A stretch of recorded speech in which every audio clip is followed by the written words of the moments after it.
नारायणाय नमः। ओम विष्णवे नमः। बोलिए विष्णु भगवान की जय। बोलिए नारायण भगवान की जय। नमस्कार, मैं पंडित नितिन शास्त्री स्वागत करता हूं आप सभी भक्तों का आपके अपने YouTube चैनल पर। प्रिय दर्शकों, श्राद्ध पक्ष साल 2020 प्रारंभ होने वाले हैं, तो आज की इस चर्चा का विषय श्राद्ध पक्ष से रिलेटेड ही रहेगा। आज के इस वीडियो का टॉपिक बहुत ही ज़्यादा इम्पोर्टेंट होने वाला है उन लोगों के लिए जिनके घर में पितृदोष से संबंधित समस्याएं चल रही हैं। बहुत सारे उपाय किए लेकिन पितृदोष दूर नहीं होता। उनके लिए ये वीडियो खास तौर से विशेष रूप से महत्वपूर्ण होने वाला है। साथियों, हमारा वीडियो बनाने का क्या उद्देश्य होता है? उद्देश्य यह होता है कि आप लोगों तक कुछ ऐसी जानकारी पहुंचाई जाए जो आपके जीवन में काम आ सके। जैसी जानकारी यहां, ऐसी जानकारी और कहां। ऐसा हम नहीं, हमारे भक्त कहते हैं, क्योंकि हम कोशिश करते हैं कि ज्योतिष से जुड़ी जितनी भी समस्याएं हैं उनके सबसे बेस्ट उपाय आपको दिए जाएं और परमात्मा की कृपा से आपके परिवारों में सुख शांति रहे। हमारा उद्देश्य होता है कि अगर आप हमारी वीडियो पर आए हैं तो जितनी देर का भी वह वीडियो हो, उस वीडियो में आपके लिए सिर्फ और सिर्फ आपके कल्याण हेतु सामग्री दिखाई जाती है। प्रिय दर्शकों, आज के इस वीडियो का टॉपिक है नारायण बलि कर्म। जी हां, श्राद्ध से रिलेटेड नारायण बलि का कर्म होता है। नारायण बलि कब, क्यों करवानी चाहिए, किनके लिए नारायण बलि करवा सकते हैं, नारायण बलि करने का क्या उद्देश्य होता है और नारायण बलि के करने से किस दोष से मुक्ति मिलती है, आज विस्तार पूर्वक इस विषय पर चर्चा करेंगे। लेकिन वीडियो को शुरू करने से पहले मेरी आपसे एक रिक्वेस्ट है कि जो लोग इस वीडियो को देख रहे हैं वे इस वीडियो को पूरा देखें, क्योंकि अगर आपने यह वीडियो पूरा देख लिया तो अगर आपका नारायण बलि से रिलेटेड कोई भी क्वेश्चन है तो उन सभी का जवाब आपको आज की इस वीडियो में मिलेगा। तो चलिए अब शुरू करते हैं आज का यह एपिसोड। बोल शंकर भगवान की जय।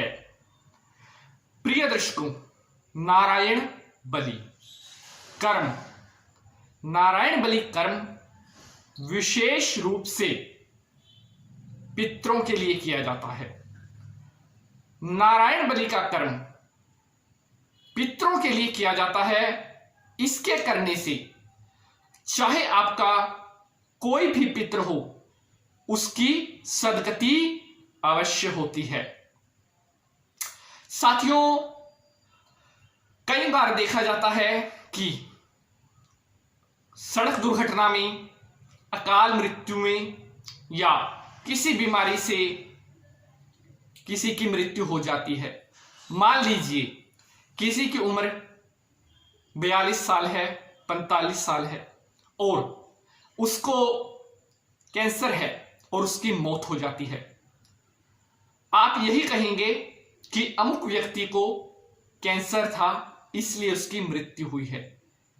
केवल 45 वर्ष की आयु।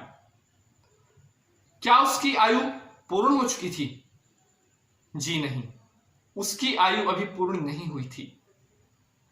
और जब तक आयु पूर्ण नहीं होती तब यह दोष बना रहता है। इस दोष को दूर करने के लिए, अकाल मृत्यु के दोष को दूर करने के लिए नारायण बलि का कर्म किया जाता है। यह कर्म उनके लिए किया जाता है जिनकी मृत्यु सांप के काटने से, अग्नि के द्वारा जलने से, बिजली के गिरने से, सड़क दुर्घटना में या अन्य किसी हादसे में मौत हो जाती है, तब उनके लिए नारायण बलि का कर्म किया जाता है।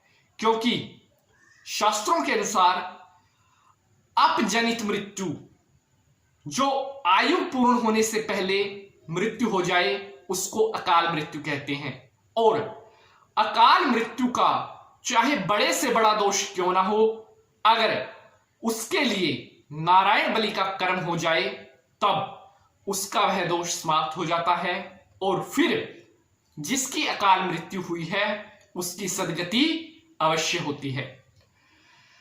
साथियों, जब किसी की अकाल मृत्यु हो जाती है तब उसके बाद उसका संबंध किस प्रकार से रहता है अपने परिवार वालों के साथ? क्या वह पितरों की श्रेणी में शामिल हो पाता है? जी नहीं। जब तक उसके लिए क्रिया और नारायण बलि का कर्म ना हो तब तक वह प्रेत की योनि में पड़ा रहता है और प्रेत किसी का भी नहीं होता। इसलिए प्रेत दोष से बचने के लिए नारायण बलि का कर्म किया जाता है ताकि वह प्रेत योनि से निकल करके पितरों की योनि में शामिल हो सके।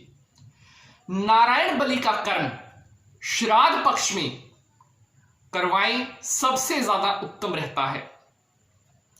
शास्त्रों की माने तो अगर आप श्राद्ध पक्ष में नारायण बलि का कर्म करवाते हैं तो उस प्रेत की मुक्ति अवश्य होती है। जिन के निमित्त नारायण बलि का कर्म नहीं होता, मान लीजिए किसी की मृत्यु सड़क दुर्घटना में हो गई, एक्सीडेंट में हो गई, उसकी उम्र थी 28 साल, वह आपको इतना भयानक परिणाम दे सकता है, इतने कष्ट दे सकता है जिसका आपको अंदाजा भी नहीं हो सकता। क्योंकि वह प्रेत है और प्रेत का कार्य होता है तंग करना, चाहे वह परिवार वाले हों या अन्य कोई हो। जब तक उसकी मुक्ति नहीं होगी वह प्रेत योनि में पड़ा रहेगा और उस प्रेत द्वारा आपके परिवार में किसी के ऊपर भी कठिनाई आ सकती है। इसलिए अपजनित मृत्यु का दोष दूर हो, अगर आप चाहते हैं कि आपके परिवार में किसी भी तरह का कोई भी प्रेत दोष ना हो, तो नारायण बलि का कर्म श्राद्ध के दिनों में अवश्य ही करवाएं। नारायण बलि का कर्म करवाने से सभी प्रकार की प्रेत दोषों से मुक्ति मिलती है। प्रिय साथियों, नारायण बलि का कर्म करने से आपकी कोई भी पीढ़ी, चाहे वह दूसरी पीढ़ी हो, तीसरी पीढ़ी हो, उस पीढ़ी में से भी अगर कोई प्रेत ऐसा है जो प्रेत बना हुआ है और आप उसको नहीं जानते हैं और नारायण बलि के कर्म के दौरान अज्ञात नामः पित्रः प्रेतः के नाम से भी अगर संकल्प पूजा होती है तो उस अज्ञात प्रेत की भी मुक्ति संभव ही हो जाती है। प्रिय साथियों, नारायण बलि पितरों के लिए विशेष पूजनीय मानी गई है कि नारायण बलि का कर्म करने से आपके परिवार में किसी भी तरह का कोई भी पितृदोष नहीं रहता। अब प्रश्न यह उठता है कि नारायण बलि करवाने का सबसे उत्तम समय कौन सा है?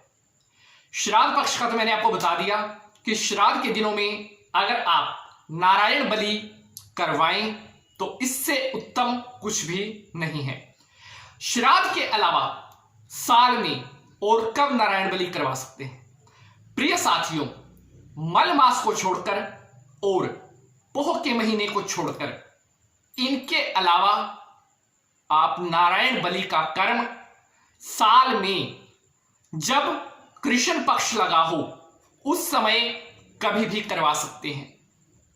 नारायण बलि का कर्म विधिवत रूप से वैदिक ब्राह्मणों के द्वारा ही करवाना चाहिए।